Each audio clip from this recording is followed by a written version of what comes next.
people call me the Space Cowboy. Some call me the Gangster of Love.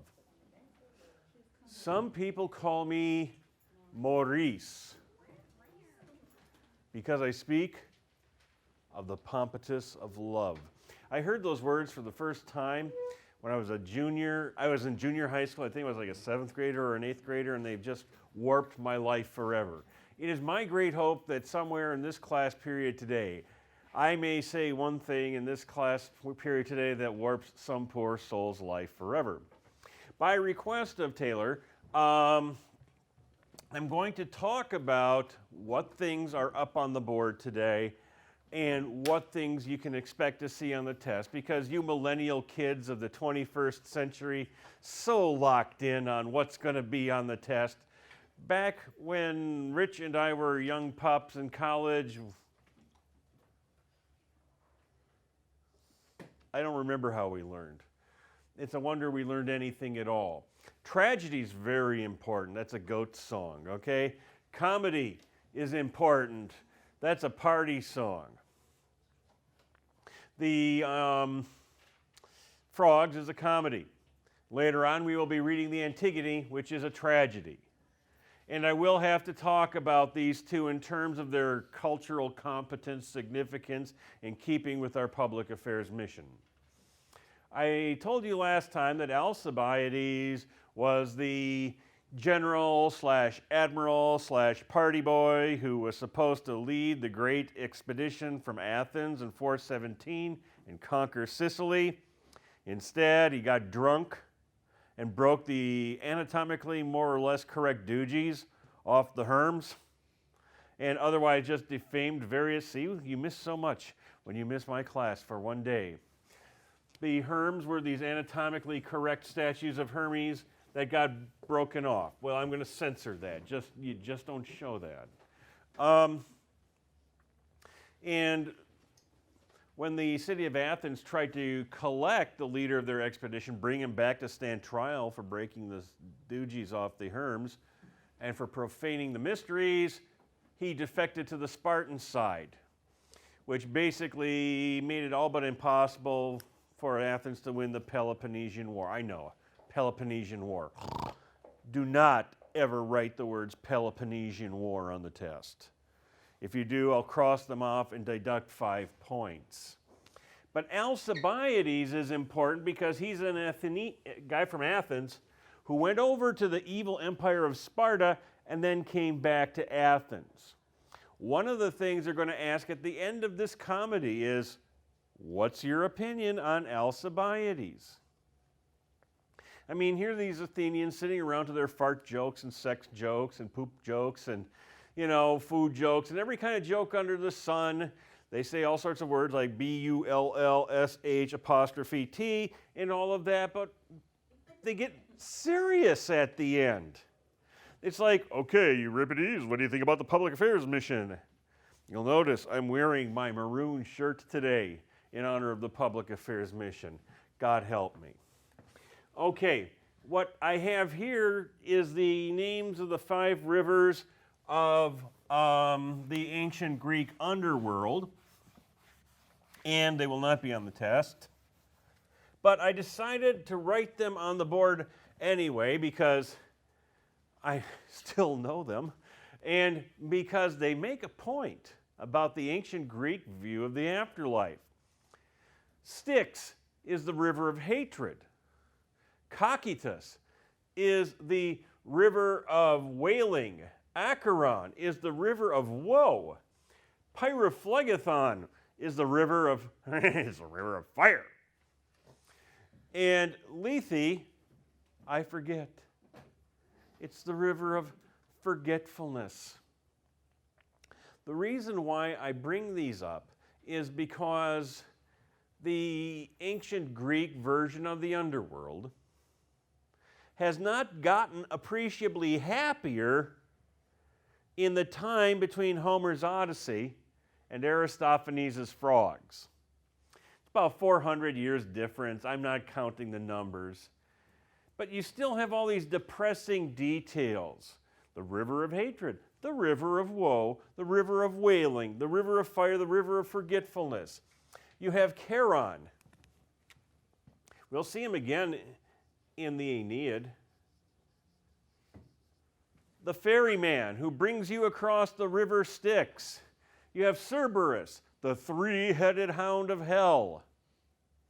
You have all sorts of depressing details about what happens to you after you die. But still, even by about 400, there's really no certain official ancient Greek gods and goddess type confirmation that you're living for any purpose, or that what you do after in your lifetime can affect what happens to you after you die. It's still what I would call a Weltanschauung, or Weltanschauung. I have written these names up here because we know them all too well. I have decided, we'd had so much fun last class doing this goofy exercise that I just invented. I'm now going to make it a question on the test. That's right, a question on the test. And the question on the test will read, if you could bring back one recently deceased famous person, who would it be and why? The understanding being that you can't bring Bon Scott because he was just a drunk. We drunks are a dime a dozen, okay? Your answer will be graded on, did you find somebody, one, who is an important enough person? You can say, I'd bring back my old dog Buffy because she understood Latin and was toilet trained. That's luck.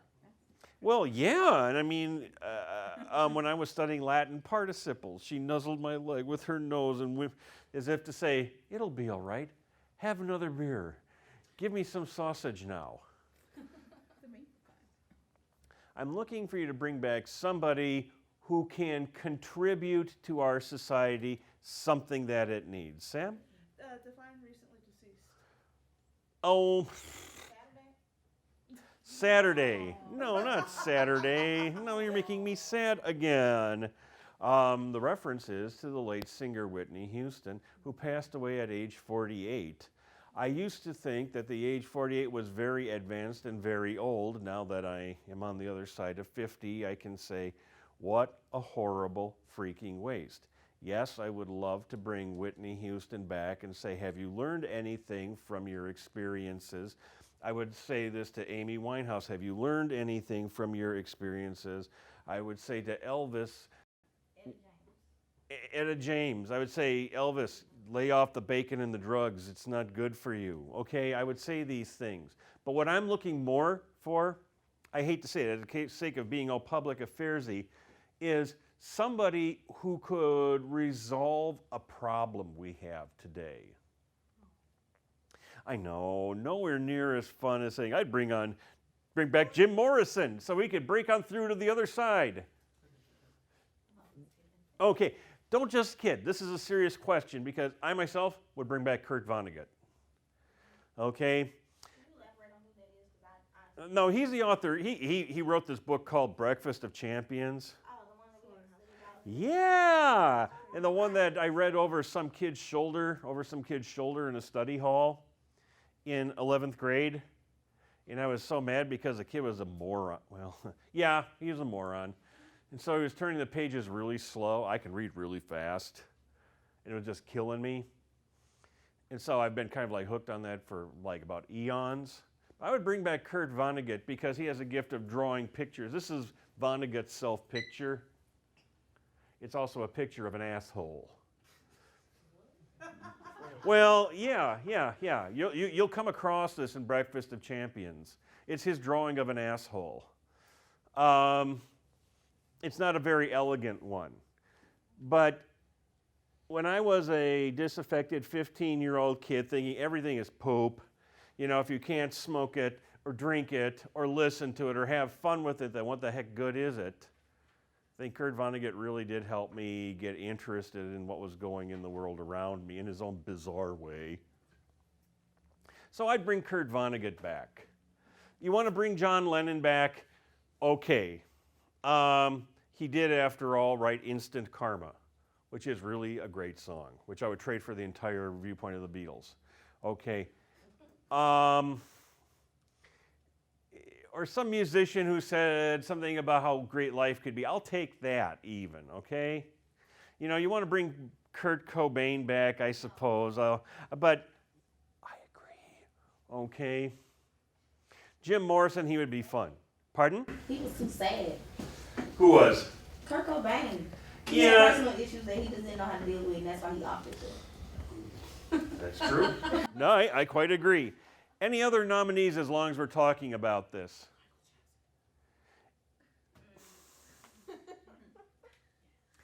He deserved a much better and happier life than he got. I'll say that much.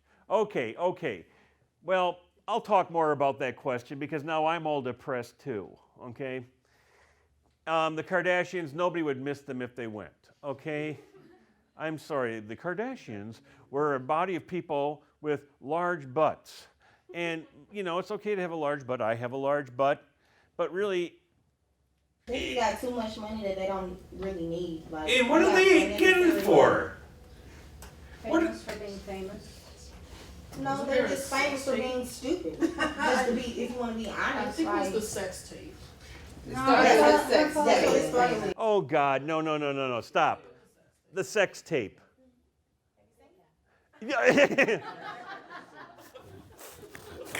No, I'm old.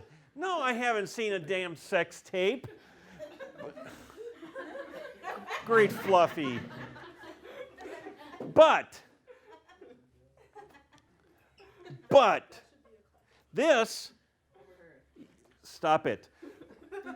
That's an example of, watch me segue. It's all catabasis, Janelle.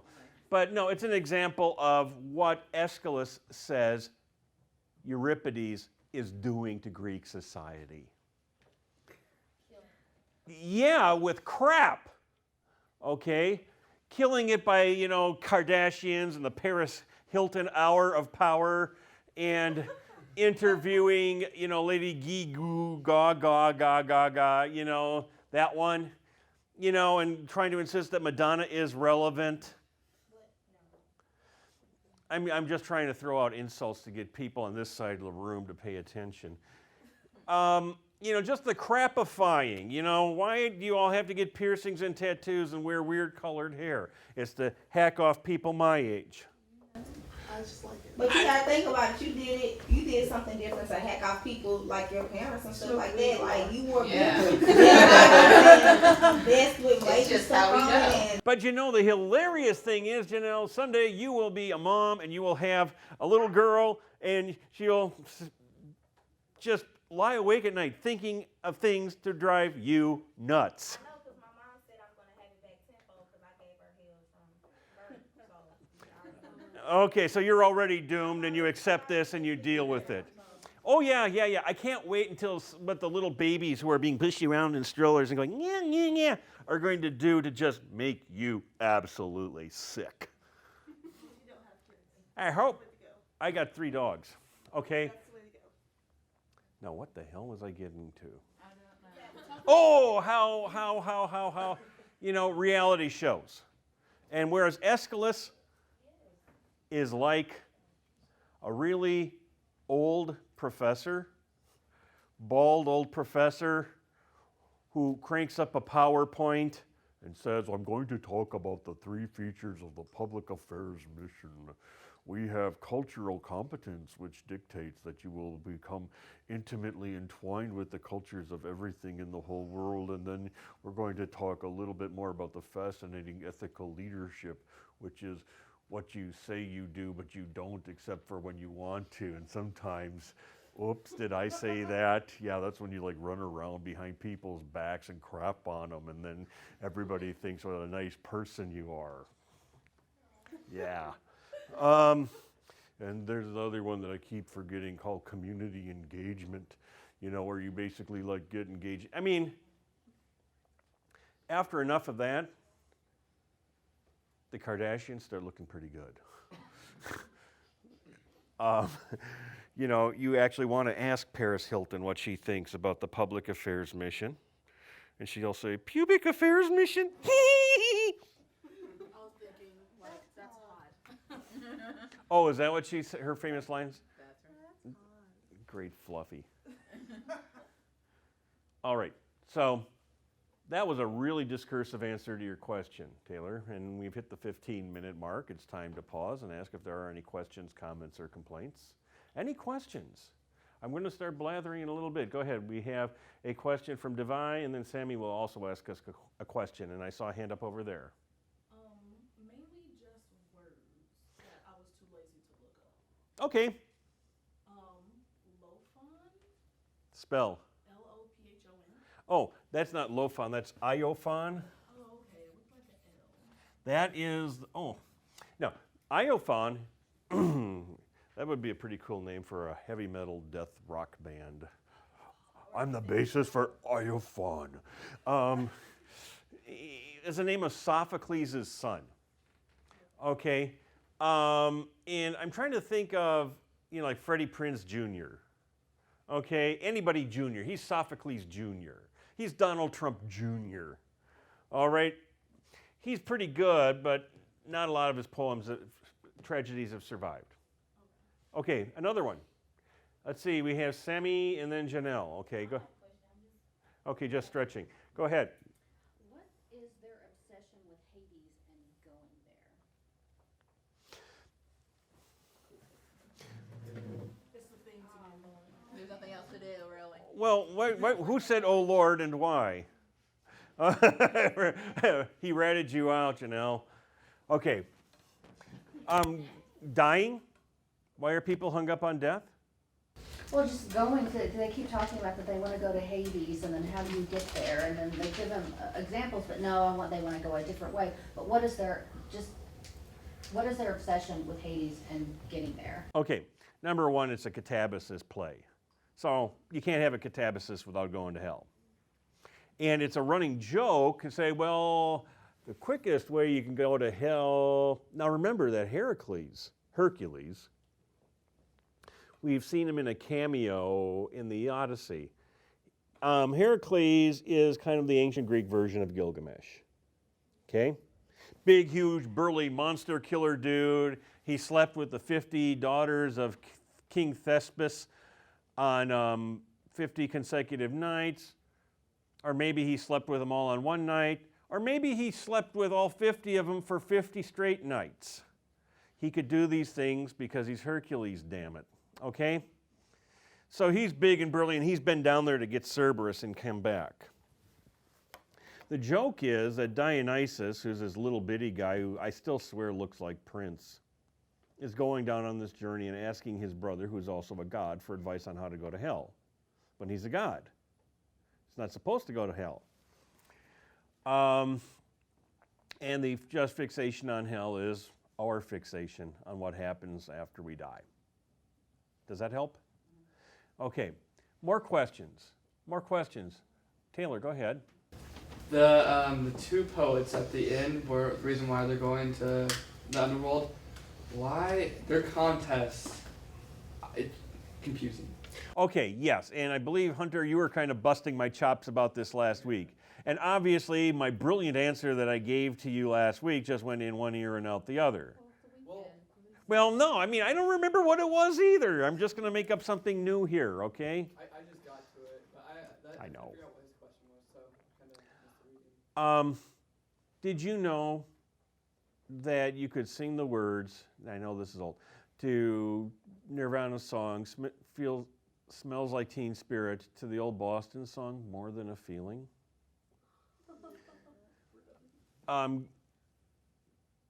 Now, what that proves is, I don't know. Actually, this is what it proves. Once upon a time, there was this singer called John Cougar Mellencamp. And his songs all sounded like, yeah! They all sounded exactly the same. If you have heard one John Cougar freaking Mellencamp song, you've heard them all. And as much as I dearly love the concept of Ben Folds, he is so funny, and he is so cool, and I'm so proud that he's a fellow Baldo American. A student gave me a whole big, huge pile of MP3s of Ben Folds, and it all sounded kind of the same. And I was kind of disappointed because I so wanted to like this guy, and I still do crank up Rock in the Suburbs in my car every once in a while. You know, y'all don't know what it's like being male, fat, bald, and white. And some of you will, but most of you won't. But the idea is that there's a certain predictability. You know, if you've heard one death metal song, you know, like a Hasrobab or something like that, you know, you've heard them all. And it's Euripides picking on Aeschylus with his to-flatto, throtto, flatto, thrat. Today I went and saw the Pope to flatto, flatto, throtto, thrat. I asked him if he had some dope to flatto, flatto, throttle, thrat. He's just really making fun of his rhythm in his songs. And then Aeschylus does the same thing, just turns around, does the same thing to him. It's a couple of guys in a P-I-S-S-I-N-G match, reaching for any stick they can use to hit the other, okay? And if you can make fun of the way somebody talks, +1. That was a good answer. Bethany, do you have a question? Go ahead. Uh-oh, it wasn't a good answer. Go ahead. Well, like, is there any, I understand, okay, why they're fighting now, but is there anything, there's a lot of content in there. Is there anything particular we're going to have to know for the test? No. Not even under the most liberal discussion of cultural competence would I ever expect you to know, for example, Cleisthenes. Cleisthenes was the name of a guy who was a politician in Aristophanes' time who was gay. Well, of course, all of the ancient Greeks were gay, so that was no big deal anyway, right? But there were always gay jokes, always at Cleisthenes' expense, so that when Dionysus says, yes, I sailed aboard the SS Cleisthenes, all the ancient Greeks and it's like, yes, I served on the under Adam Lambert. You know, I mean, it's a throwaway joke that some people will laugh at anything, will find just unbelievably funny, but nobody 3,000 years from now would ever understand. Okay, the things that I am going to expect you to understand, the culturally competent things, are written on the board. Okay? I read this play in the original many, many years ago in a class on Aristophanes, and the professor was really cool. She let us smoke in class and stuff like that. And we had a blast, but oh man, some of these jokes. I mean, you would just study them and rip them apart, and by the time you understood what the heck Aristophanes is making fun of, even the joke about plucking your butthole with your fingers wasn't funny anymore. Okay? The ancient Greeks have a verb called katatilao, which means to pluck your butt hairs with your finger. They thought of everything back then. Other questions?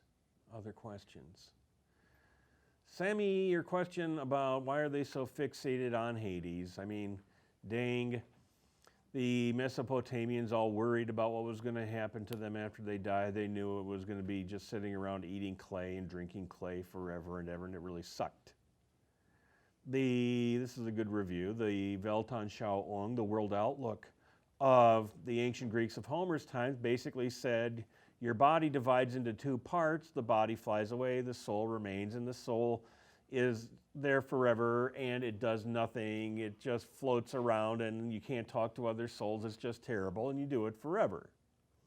Well, that's now pretty darn depressing. And now I've just introduced you to the surly ferryman, the three-headed hound of hell, the 5 rivers of hell. It's enough to make a person wonder, why am I living? What happens to me after I die? And that's part of the hang-up. Question, Jackson? No, sir. Okay, when you have a question, you will ask me though, right? I will. Okay, excellent.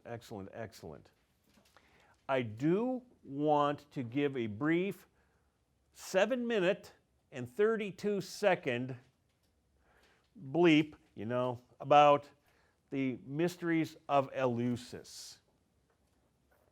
Dionysus is going to run into a chorus of initiates. The frogs, they're frogs. They say brekikekex, coax, coax.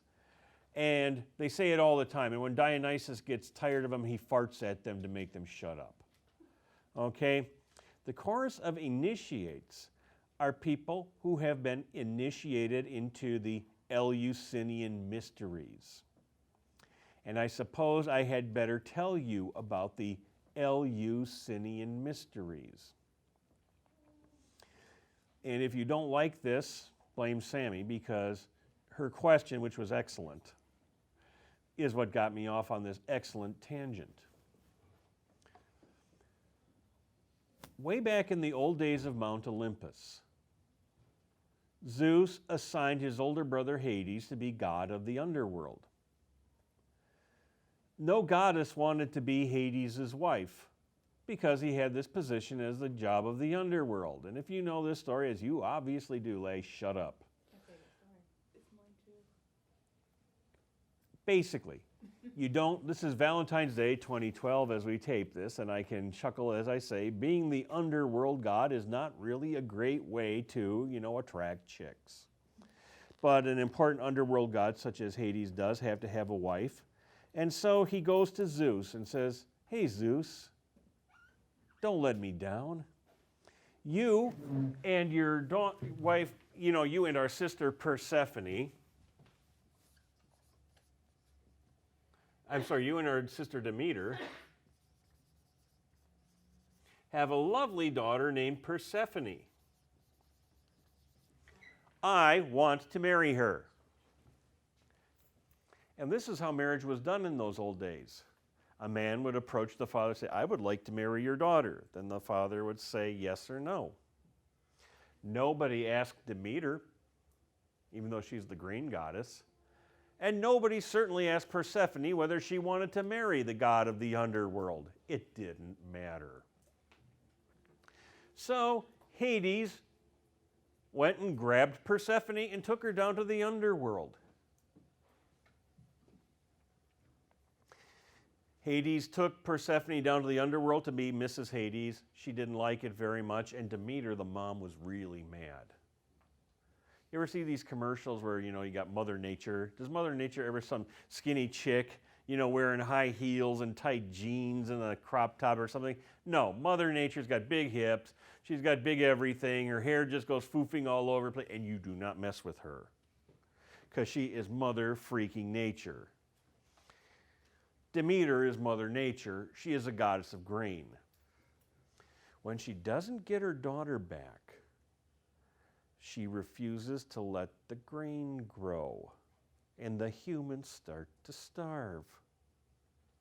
Zeus, thinking quickly, says, "Well, hey, why don't you have her back? You can go down and get her." However, unbeknownst to anybody, Hades has made Persephone eat pomegranate fruit, which means Persephone has to spend 6 months in the underworld, 6 months up in Olympus with her mom. When Persephone is with her mom Demeter on Mount Olympus, Demeter is happy and lets the grain grow. When Persephone is down in the underworld being Mrs. Hades, Demeter is unhappy and the grain does not grow. You could almost say that the myth of Persephone, who is stolen to be Mrs. Hades and then returns, is a, yes, catabasis story. More importantly, this story of how Demeter gets her daughter back becomes the basis of a mystery religion called the Eleusinian Mysteries. If you want to know how the Eleusinian Mysteries worked, take classical mythology. Not going to talk about them here. Where this touches on Sammy's earlier excellent question is that, for ancient Greeks who are thinking, well, Zeus, the creator of the universe, might want to have sex with me. And that's it. After I live this nasty, brutish, and short life, I go to become a shade in the underworld. Yay. The mystery religion of Demeter, if you join it, it suggests, it doesn't say exactly how, it suggests that just as Persephone went down to the underworld and came back, just as the seasons change with every year, just as the bare trees we see out there today on February 12th, 2012, will eventually sprout leaves and stuff, I know, and then fall down to the ground. We too will come back. It offers some hope for some kind of happy afterlife. And it doesn't even ask you to live a certain way. You can still be an ex-murderer or a person who stops at yellow lights in Springfield or a sneak thief or, an MP3 pirate or whatever. You play video games all day long. As long as you're initiated into the mystery religion of Demeter and the Eleusinian Mysteries, you're cool. You'll have a happy afterlife. And that's important to know, because these are some of the people that Dionysus runs into in the afterlife. Moreover, the idea of the Eleusinian mystery religion is important to me because the city it's based on, Eleusis, is a suburb of Athens. I could cynically say that the Eleusinian mystery religion was a big tourist trap for the city of Athens, and it was. People came from all around the world, people who didn't believe in the Greek gods or goddesses but thought, this is a pretty good mystery religion, I'm going to join, would come and join the mystery religion of Demeter at Eleusis. The Athenians were very proud of this.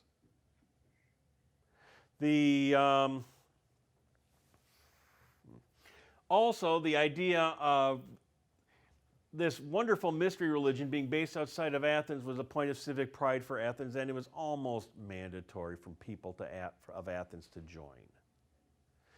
So that if we are all in the city of Athens, no matter whether we're male, female, slave-free, black, yellow, white, or even a little purple guy, like the guy in the boat, Prince, we're all Eleusinian mystery religion members. It's like we're all bears. See, bear, Missouri State, and stuff like that. Zoom in on that. Supposedly we are all, how many of you wear maroon on Fridays? Sometimes. Anybody over here? At least you lost the damn Mizzou guy. What is your name again? Damn it, Janet, at least you lost the Mizzou stuff, which is good. But the idea is to build a sense of community. A sense of community is a good thing. We talk about the separation of religion and state in the United States, and I think that's a good thing, even though I am a believer and I am in this state.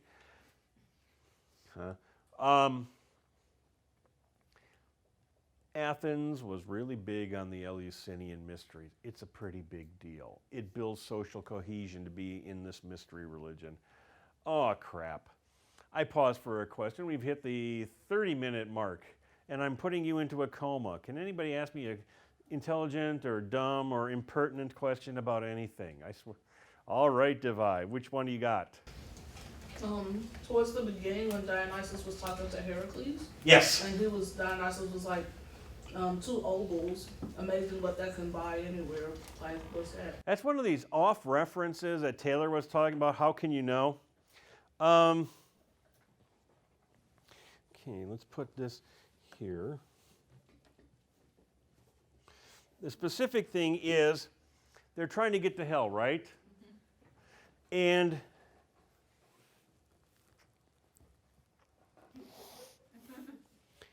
they bring this dead guy out, right? And they want somebody to carry the baggage, and here come these guys carrying a dead guy out. Hey, dead guy, you mind taking this luggage? How much you want? What do you got to pay me? What do you mean pay you? To hell with it. I'd rather keep my 2 obols and be dead. Bye. Okay? The point of that is that you stick 2 obols under the tongue of a dead person to pay the ferryman for the ride over the river Styx. It also gave me an idea. You're lucky I didn't start breakdancing. I did that in a global studies class once. You did? Yeah. Oh, God. What's your name? Holly. I'm going to make a note of that, Holly. The joke is that, they're arguing on who's going to carry the luggage and stuff like that. They try to get a dead guy to do it. The dead guy says he'd rather come back to life. Okay? And the 2 obols is what you put under the tongue as the price and stuff like that. In some places, don't they put it on the eye? Oh, they use it to close your eyes and stuff like that. Okay, just one more quick blurb of cultural significance. I explained to you about comedy, right? And why comedy isn't so important. They run it at the end of 3 tragedies. I'm going to give you my quick theory of tragedy. Okay? It goes like this. Every day, you and I make potentially life-changing decisions based on incomplete evidence, which we will misinterpret anyway, because we're only human. This is called tragedy. Every day of our lives, you and I make potentially life-changing decisions based on incomplete information, which we are only going to misinterpret anyway, because we are only human. This is the basis of tragedy. People getting in bad situations by making bad decisions. It's easy to sit there and laugh and hate on these people, but as I suggested once in the case of Oedipus, the original dumb mofo, ha ha ha. What do you do when you ask the all-powerful Delphic oracle, am I the son of King Polybus and Queen Merope of ancient Corinth? And it answers you, you will kill your father and you will marry your mother. What do? I know, it's easy to not kill your dad and not marry your mom. You're raised with them, sure. But yeah, have you ever been angry in traffic? Have you ever thought, yeah, I know she's older than me, but she's smoking? Or yeah, for you ladies, I know he's older than me, but he's smoking. And for you gay guys in the audience, yeah, I know he's older than me, but he's smoking. And for you lesbians, yeah, I know she's older than me, but she's smoking. And for whatever, whoever, who cares? That's tragedy. Tragedy is almost invariably really depressing. Here is my example of a tragedy, okay? I'm thinking about it in memory of my beloved young kitten and I, who once had a date night. Very early in our marriage, we were going to have a nice dinner and go see a movie that we heard a lot of good things about. The movie was called Glory. Have any of you ever watched the movie Glory? Yes? No? That's a shame. You should watch it, but on the other hand, it is just mind-numbingly depressing. No, good movie. It is taken, well, as we found out. The movie Glory, and this does pertain, is an example to me of a tragedy, okay? It stars Denzel Washington and Matthew Broderick, who is this little bitty guy, who's about 4'3" and stuff like that. The premise is this. It's during the American Civil War, and there are a bunch of black guys who want to join the Union Army and shoot Confederates. They figure that, since this war is in large part being fought for freedom for blacks, that they should also fight in honor of this great thing, and you know, being able to shoot at Confederates would be icing on the cake. However, the United States government did not want to let the black soldiers into the army because they had these butt-headed ideas like they would not be good soldiers. Well, that was really stupid. So let's go pay a bunch of white losers all sorts of money so they can join the army and then desert. Eventually, they let Denzel Washington and his friends join the army. But, of course, Denzel Washington, even though he's their leader, he can't be their officer because he's the wrong color, so they bring in Matthew Broderick. And it's really kind of a heart-touching movie at this point because Matthew Broderick, the rich white kid, learns a lot about the black soldiers and their struggle, and the black soldiers learn that, some white guys really aren't that bad, evil, oppressive, and all of that. And by this point, my beloved young wife and I are bawling our eyes out because we know what's going to happen. And it does happen. They train to fight and train. They're all ready to go win glory in battle. They all understand each other. They're all going to have this great scene, and they are sent into a fort to go do a stupid charge where they are all going to get killed, and they do. They get wiped out, every last man of them. The end. And I don't know about you, but Moopy and I went home and went, well, night, honey. See you tomorrow morning, honey. We went to bed. That was it. It was that depressing. My point is that tragedy, and we're going to be reading a tragedy, Sophocles', that's Iophon's dad, his tragedy Antigone, and it's not going to it's not a good date play, it's not going to be, wow, I just feel happy to be alive. 3 tragedies back to back, you need a comedy. Okay? So they do go together. That's my theory of tragedy, my theory of comedy. Now, let's go on catabasis. What features, and hopefully you will talk to me about this, because if I were to say,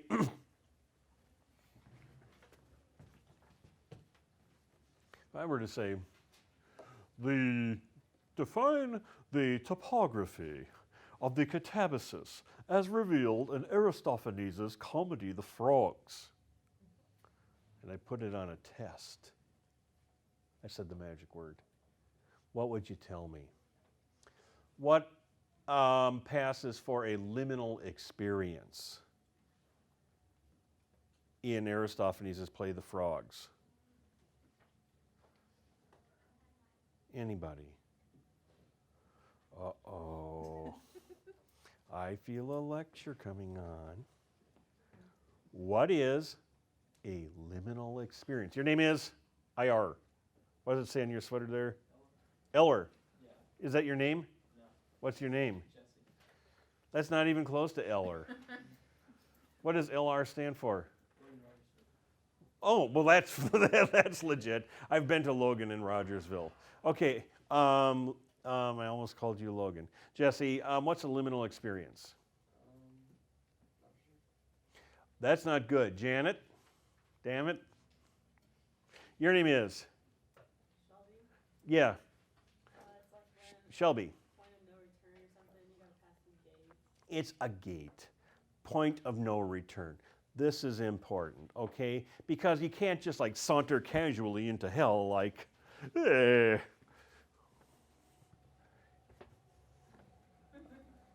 Looked out in the hallway. I learned that it's 2:42 p.m. and I'm going to share this great wisdom with you. It's 2:42 p.m. What was out there? I can't tell you because you are not in the mystery. Seriously, you don't do it that way. You got to have a gate. You got to have fire. You got to have water. You have to have nasty. You need to have monsters like Scorpion Man. Okay, you need to have fire. You need to have boatmen like Urshanabi and Charon. You need to have guides. Can we recreate this in our classroom sometime? Yes. I think you should be Karen. Okay, because it's that much fun. I've done that. Actually, I've done it here in Hell Hall, taken them all the way downstairs to that assembly, that hall that used to be the swimming pool. And then I, of course, was the catabatic figure of wisdom, and I would tell them what would happen to their lives. Seriously. The liminal experience. What else do you need? Your name is? All the way in the back, in the blue. Chris. Well, no, you outed yourself, but what's his name? Travis. All right, Chris, go ahead. Answer my question. What else do you see down there in the underworld? Just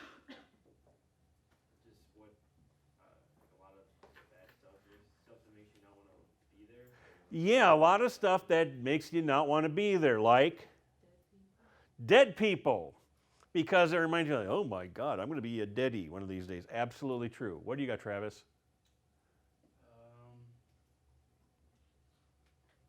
I don't know, just like a lot of dead people, like he said. And Well, is it brightly lit? Dark. Dark. Smells Smells bad. bad. Plain white tees in the background. Playing white tees in the background. Smells bad. Smells like Brimstone. poop. Smells like poop. Rivers of poop. Monsters. Whips. Chains. Demons. Screams also in the background too. And screams in the background. All sorts of scary stuff because you're trying to make it sound really, really, really bad. Okay. And what kind of people? You meet Aeacus, the judge of the underworld. He's kind of funny. And his slaves and stuff like that.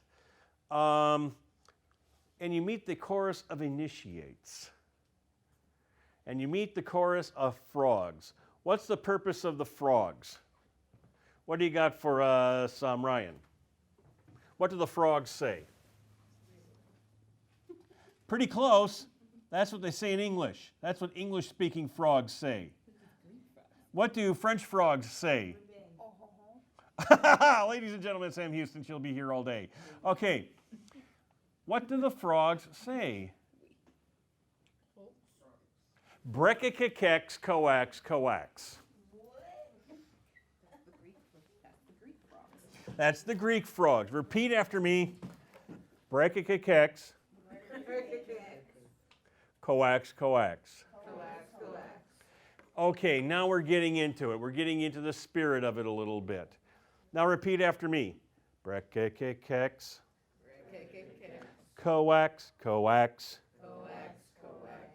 Brekikekex, coax, coax.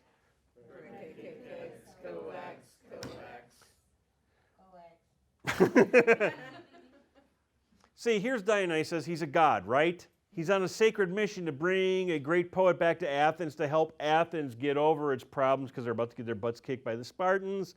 And he wants a nice, quiet row over to the place where he goes, and he gets these frogs. So sing it again to me. Brekikekex. No, sing it, I said. I am the god Dionysus. Fear me. And then you respond. I'm on this important mission to go bring back a decent poet for the city of Athens, and you need to shut the hell up. Charon, would you make these mongoloids shut the heck up? If you don't stop it, you're going to be sorry. Did I remind you that I'm a god who is the son of Zeus?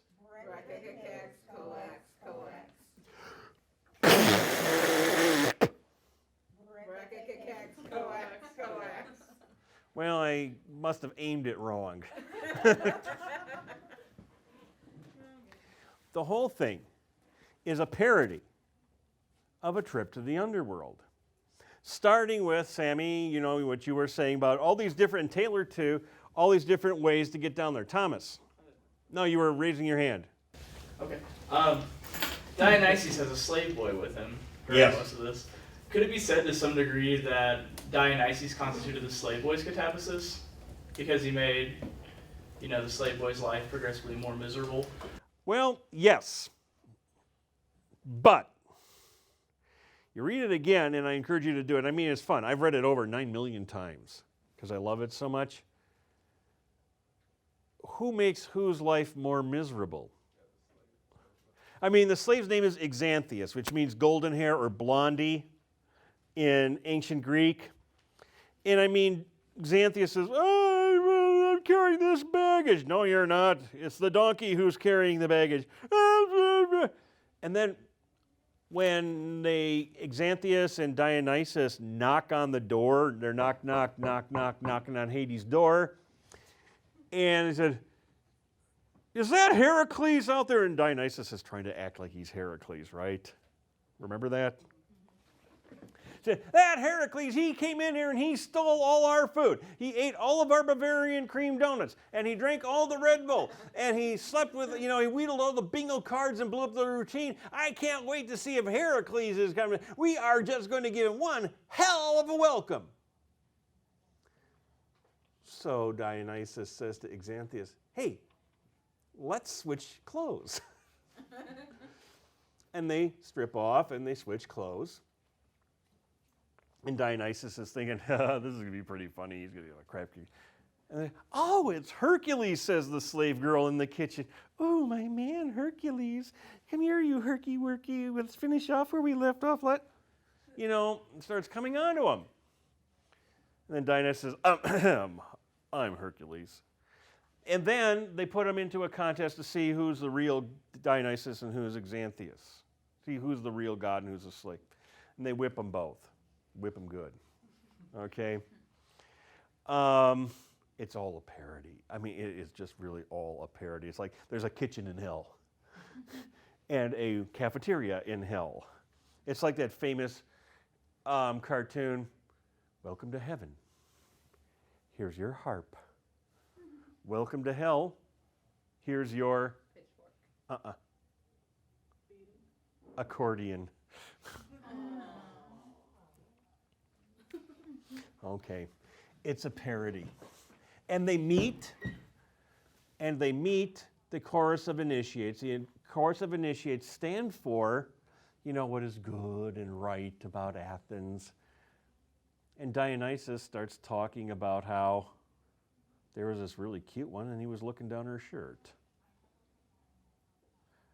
Even the gods are creepers in Aristophanes' world. Well, yeah, exactly, except for they're bigger, smarter, immortal, and dumber at the same time.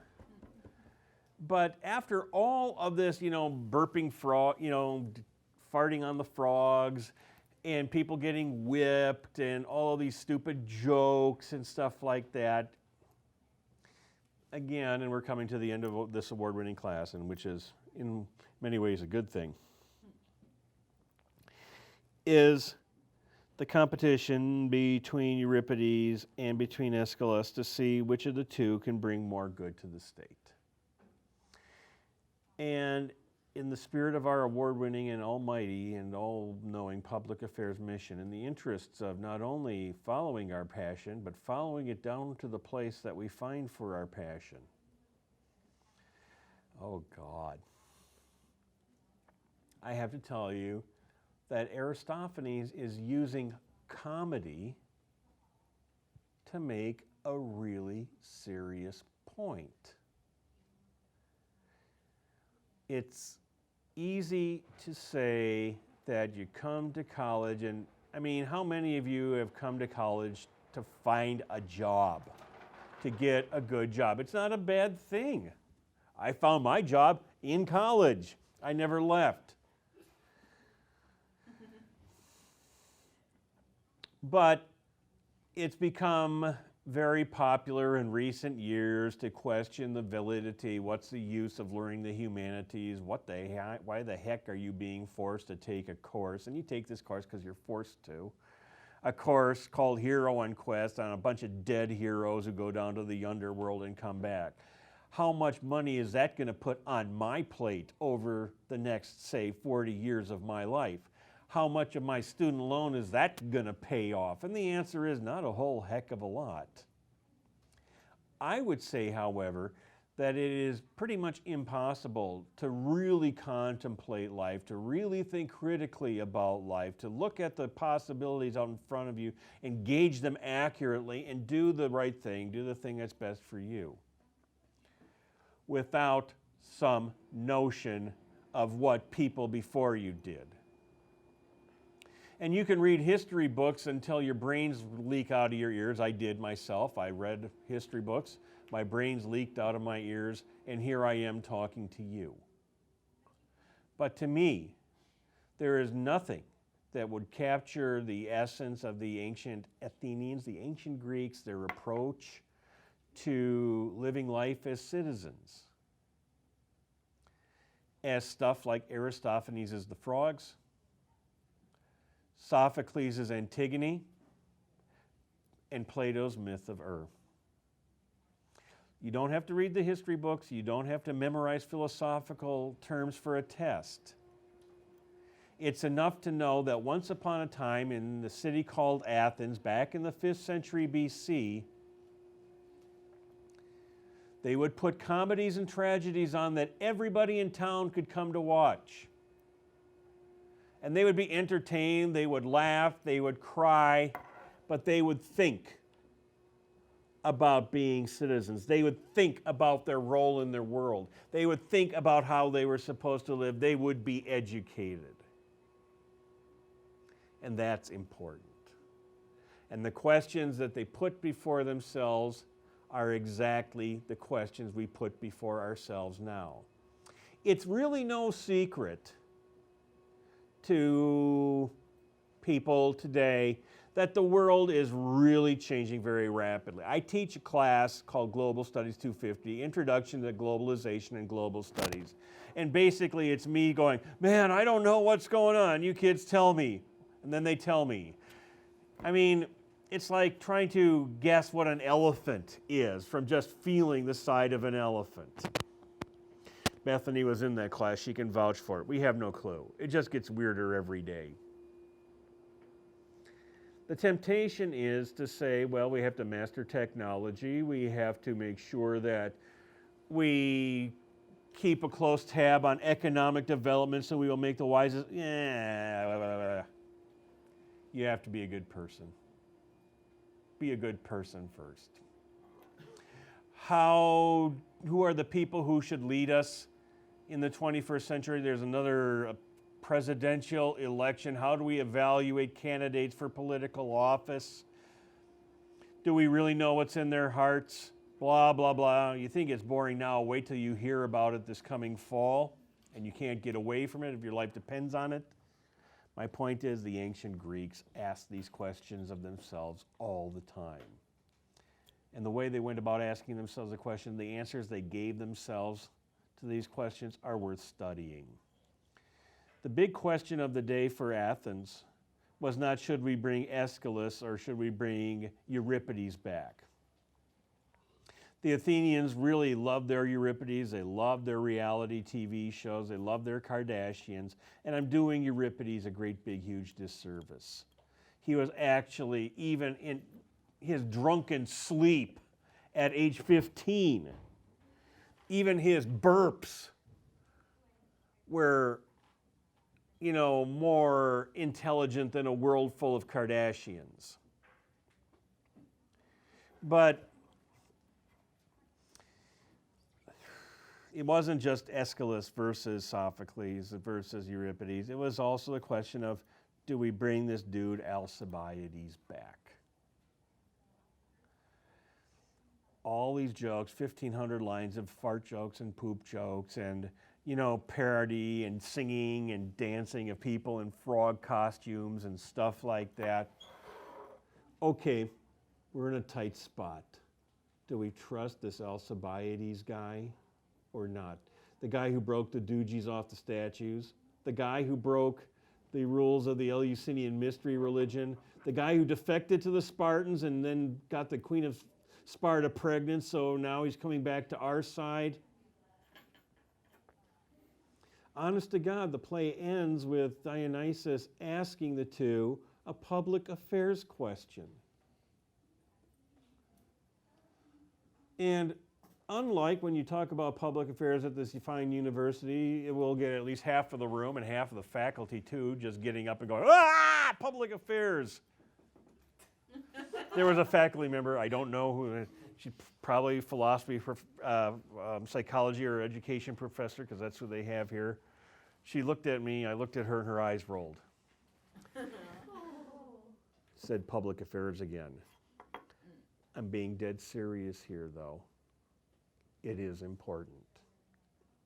you do have to live in this world. And if that doesn't really bother you that much, your kids and their kids are going to live in this world. Are you going to leave it in the same state? Are you going to let it get worse? Or are you going to care enough to do something about it to make one part of this world better? Are you going to take the gifts that you were given, among which is the resources to get a college education and the brains to get admitted to college and the drive to stay in college, and just say, well, I'm basically here to take care of my own self? It's so easy to do that, but even Aristophanes, who has just, put us through, like an hour and a half's worth of fart jokes and dead God jokes and looking down shirt jokes and stuff like that, says, okay, you two drips, what do you think we should do about this Alcibiades question? Euripides says something to the order of, well, he's smart and he's good, but, how can we trust him, huh? Aeschylus answers, it's best not to raise a lion cub in your house. But if you do raise a lion cub in your house, well then you had better get accustomed to doing what he wants. The implication is that Euripides says, don't trust this dude Alcibiades. It was the question of the day. Aeschylus says, well, he's really not the greatest. He's really kind of a space case. He's really a strange person who's done a lot of bad things. But he's ours. And he's interested in leading us. We'd better use him. I don't really care whether you remember that past next month at all. Or not, I should say. I don't care whether you remember that part past next month at all. What I do care about is that you realize that the arts, in this case comedy, tragedy, drama, that the graphic arts, painting, sculpture, television, literature, these are all valid ways of addressing important questions too. Don't let anybody just philosophize you about them or psychologize you about them. And for all the monuments and statues that the ancient Greeks left behind, it's through these stories that we know them. Oh God, I got to tie this up with something really satisfactory and powerful. Dionysus brings Aeschylus back. The Athenians still got their butts kicked, and the play ended. And even though you will probably never remember anything else that happened to the Athenian Empire toward the end of the 5th century BC, hopefully you will remember that one very valid way of approaching, as an Athenian people, the important manners of the day was to sit in a theater and watch a comedy about them and talk about it afterwards. I pause for your questions.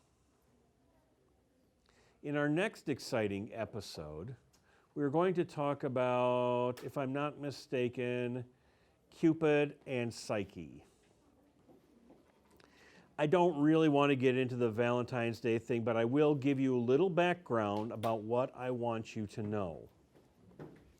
And so, just listen to it now. Don't write it down. I'm working on the study guide. It's about 7 minutes, 41 and a half seconds worth of, there was this guy. He lived in the 2nd century AD. That's the 100s AD, folks. His name was Lucius. He was young just like you guys are. He was curious just like you guys are. He was pretty smart.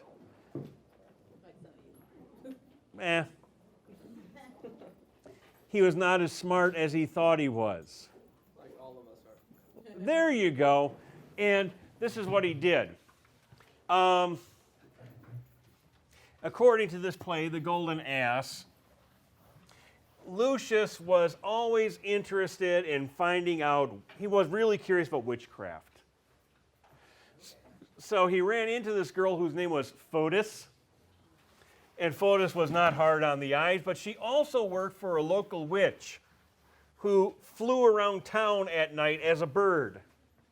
And so Lucius starts hitting on this slave girl named Fotis. Hey, baby. And she's interested in him too. And they perform the love deed.